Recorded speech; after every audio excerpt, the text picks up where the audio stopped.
لو انت جاي دهب قريب، فاكتر مشكله هتواجهها وبتواجه الناس هنا اكل دهب مش احسن حاجه، وفي مطاعم بتقدم اكل الكواليتي بتاعته سيئه جدا. فعلشان كده انا جبت لك الخلاصه في فيديو النهارده. هنجرب اشهر واحلى المطاعم اللي موجوده في دهب ونشوف هل يستحقوا التجربه ولا اي كلام، علشان لما تيجي دهب ما تحتارش كتير وتروح على المكان الصح. الفنادق هنا بيقدموا فطار بس، مفيش غدا ولا عشاء، فلازم هتسال نفسك هتاكل ايه في دهب.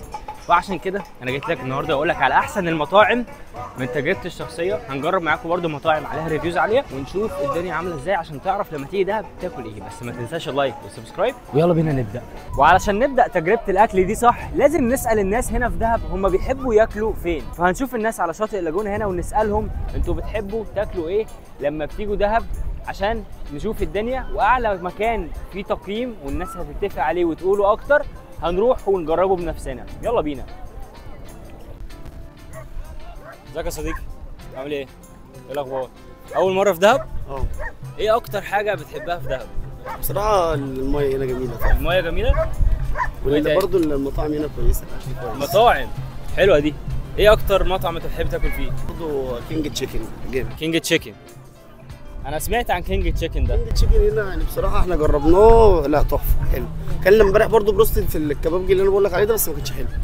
أول مكان هنجربه في فيديو النهارده هو كينج تشيكن. ده أكتر مكان في دهب مشهور وعليه ريفيوز كتير جدا جدا جدا، بيشكروا في أكله وفي سعره، إن هو أكله كويس جدا واسعاره حنينه، مش عاليه قوي. جينا مخصوص نجرب الكلام ده ونشوف هل فعلا كلام الناس عن المكان ده حلو ولا اي كلام. تمام، الاكل نزل زي ما انتم شايفين، واحلى حاجه ان هو ما تاخرش، فدي ميزه كويسه جدا.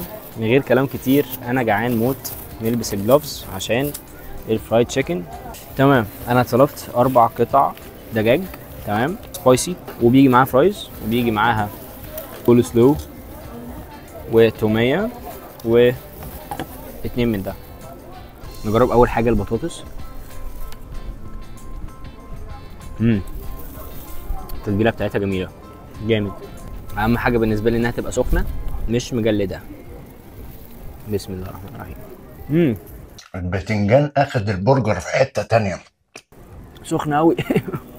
هي جميله وسخنه جدا، بس انا حسيت فيها بزفاره من غير هزار بصراحه. يعني انا حسيت نفسي شبه الراجل اللي بيقعد يتريق على الاكل ده. عمرو بياله لا ماشي زيه.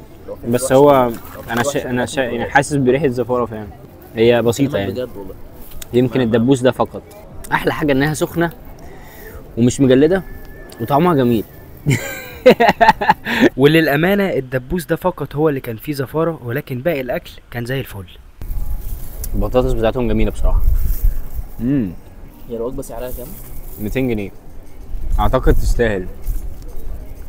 تستاهل 4 قطع وكول سلو، توميه، 2 عيش، فرايز. هو مشهور في دهب انه سعره عادي كويس، وفي نفس الوقت اكله حلو وكمياته كبيره مش صغيره. في اماكن تانية ممكن تروح تاكل فيها تحس ان الكميه بتاعت الاكل صغيره جدا بالنسبه لسعرها. يعني فقيمه مقابل سعر، بصراحه كينج تشيكن كويس جدا. صديقي اللي معايا طلب مكرونه بشاميل، فقلنا نجربها برضو بالمره. لذيذه مش وحشه، بس حاسسها مزيته لسه دلوقتي برضه مزيته زي ما هي، وطعمها ما تحسهاش بشاميل بيتي. نقفل بقى عشان نعرف نركز في الاكل ونروح المكان اللي بعده ونشوف المكان اللي بعده بيقول ايه. ايه الاخبار؟ كله تمام؟ اول مره في دهب؟ لا دي رقم مثلا 13 14 13 مره، يعني انت خبره. المفروض يعني. ايه اكتر حاجه بتحبها في دهب؟ بحب فيها الفايبس، ان فيها اكتيفيتيز كتير ممكن تتعمل. في اكل كتير ممكن يتعمل، اكل كتير ممكن اكله في كذا مكان. يعني لا في كذا حاجه، يعني مش هتزهق عامه. يعني انت كل يوم. طب ايه اكتر شاطئ انت بتحب تجي في دهب؟ بحب البلو لاجون اكتر حاجه. بلو لاجون؟ بلو لاجون. اشمعنى؟ المايه هناك نظيفه جدا، صافيه قوي، وعشان اروح لها بعدي على كذا مرحله، فبحس ان انا كذا مكان، بلو هول وابو جالوم والزودياك بقى وكده، فبحب الاكسبيرينس. تجربه فايس كده. طيب ايه اكتر مطعم انت بتحب تاكل فيه هنا؟ فريسكا ده بتاع ايه ده؟ بتاع فطير جامد قوي. فريسكا حلو قوي قوي. تمام، يعني تعالوا نجرب فريسكا، يعني شكله حلو. فريسكا عيوك قوي، فريسكا حلو قوي بجد. يلا بينا قوي. وبما ان في ناس كتير رشحت فريسكا، فجينا نجرب الفطير من عنده بيقول ايه.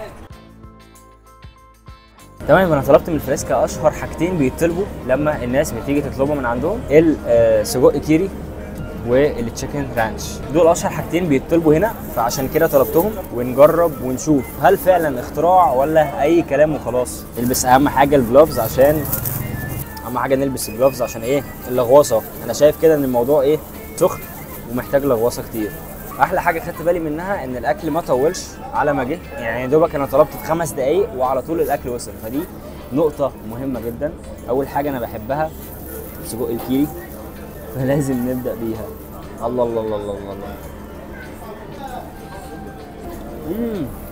اوكي، حلوه خطيره ومخدومه وفيها كميه كبيره.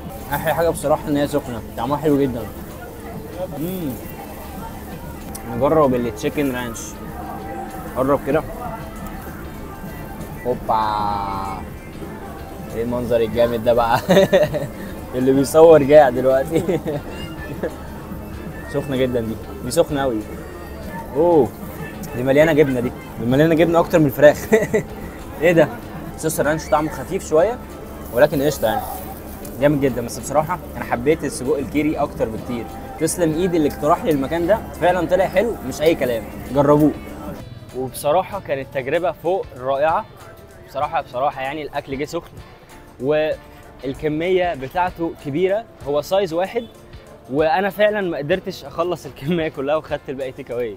فبجد لازم تجربوا فريسكا، الفطير عنده تحفه. واكتر مكان يعني ماي فيفورت هو اثانور. انا سمعت الاسم ده كذا مره، فعشان كده يلا بينا نجرب. وبصراحه يلا بينا. انا جيت على مطعم اسمه اثانور. المطعم ده عليه ريفيوز عاليه جدا جدا جدا، وكل اللي بيجي بيشكر في المطعم ده، فعلشان كده جيت اجرب بنفسي واشوف الكلام بيقول ايه. مشهور بالباستا والبيتزا. قلت لهم عاوز اكتر حاجه عليها ريفيوز اللي هي السباجيتي كاربونارا، فنجرب الباستا بتقول ايه. تمام، الاكل نزل واحلى حاجه ان هو ما خدش وقت، تقريبا اقل من 10 دقايق، فدي نقطه جميله جدا. تمام، انا قلت لهم عاوز اشهر باستا موجوده هنا، عباره عن بيف بيكن مع زيتون مع مشروم ووايت صوص وجبنه برمجان. اوكي، فخلينا نجرب ونشوف الطعم اهم من الشكل. هو شكله بصراحه رائع جدا. نقول بسم الله الرحمن الرحيم. بجد بجد جامد جدا. الباستا مش مهريه وكل المكونات عامله مزيج جامد جدا، طعمه تحفه. اطلبوا الطبق ده اسمه سباجيتي كاربونارا، هحط لكم المنيو واسعاره. بجد 9.5 من 10 من غير مبالغه. وعلى فكره اي مكان انا بعمل له ريفيو انا بقول رايي انا الشخصي، ممكن حد يختلف في الراي ده، ومش بعمل اعلانات للاماكن. انا دفعت فلوس عادي جدا ومحدش جابني عشان اعمل ريفيو. فاثانور 9.5 من 10، الطبق ده يكسب. واخر مطعم هنجربه في فيديو النهارده هو مطعم المصري. من اسمه كده اكل مصري صرف، فراخ مشويه بقى وملوخيه ورز بشعريه وحاجات من دي.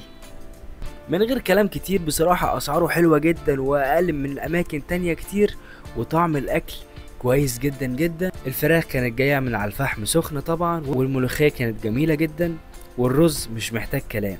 من الاخر كده لو انت عاوز تاكل اكل مصري يبقى جرب المصري. ولو انت حاجز الفندق بتاعك من غير فطار اصلا، فعليك وعلى يوم يوم اكتر مطعم للفطار عليه ريفيوز في دهب. طبعا مش محتاج كلام، يوم اكله معروف. فول وطعميه عادي جدا، فمش هعمل له ريفيو، بس هاكله على البحر. وبكده تكون جولة المطاعم في فيديو النهارده خلصت. اتمنى اكون فدتكم والفيديو يكون عجبكم. في فيديوهات كتير قوي نزلتها عن دهب، لازم تشوفها قبل ما تيجي دهب. هتلاقي الفيديوهات دي في اول كومنت او خش التشانل هتلاقي فيها كل الفيديوهات. اشوفكم الفيديو الجاي قريب جدا. سلام.